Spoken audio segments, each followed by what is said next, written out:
Good morning, welcome to Matt About Outdoors. Today I'd like to try out the Dakota fire hole. So what is a Dakota fire hole? Basically it's two small pits, about a foot deep, and then you've got a large pit here, a smaller pit here, and then if I just pull you up, as you can see through there, you should be able to see a gap all the way through. That's to let the air through. So the whole point of a Dakota fire hole then is for a low profile fire. So you should remain undetected. The added advantage is you've got a bit of wind protection because the fire's sunk into the floor, and then that second hole just down there, that's going to draw all the hot gases and smoke through, so you shouldn't get a face full of smoke when you're cooking on it. So I'm just going to get some firewood and I'm going to set it up, and we're going to see how much smoke reduction there is with using the Dakota fire hole. To dig the pit, I've used the NATO entrenching shovel today. The ground is pretty much solid clay, so it's taking a little bit of effort, but let's just get some wood down and we'll see what we get. Okay, moment of truth, let's see if we can get this fire going.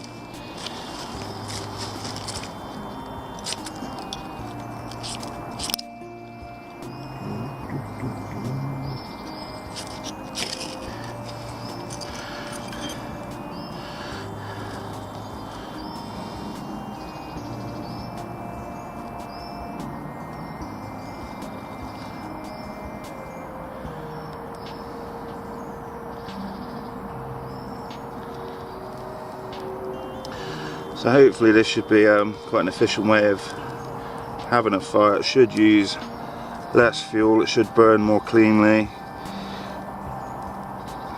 and hopefully the smoke should disappear in that direction.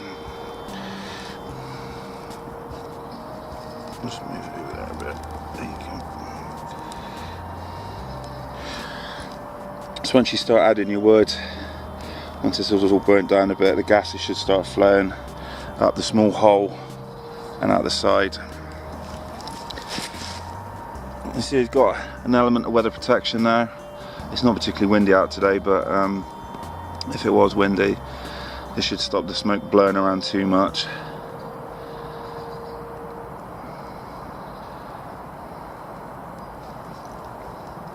Nice easy project to do if you fancy trying something different.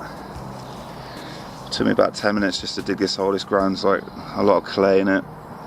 Obviously you've got to fill the hole in back afterwards, put some water down, make sure your fire's completely extinguished.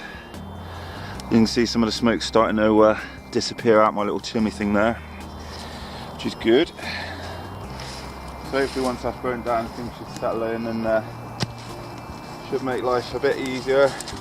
Also good for cooking on. You can just hang your pot straight over the fire, which is always a nicety. So yeah, this is the first time I've tried the Dakota fire hole. Would I use it again?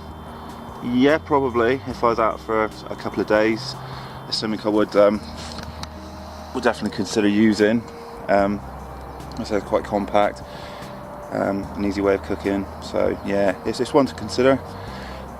And so it takes a little bit of time to prepare and dig and all the rest of it, but if you've got like a spade, you should be absolutely fine, no problems whatsoever. So yeah, my name's Keith from Matt About Outdoors. Hope you found this little tutorial useful.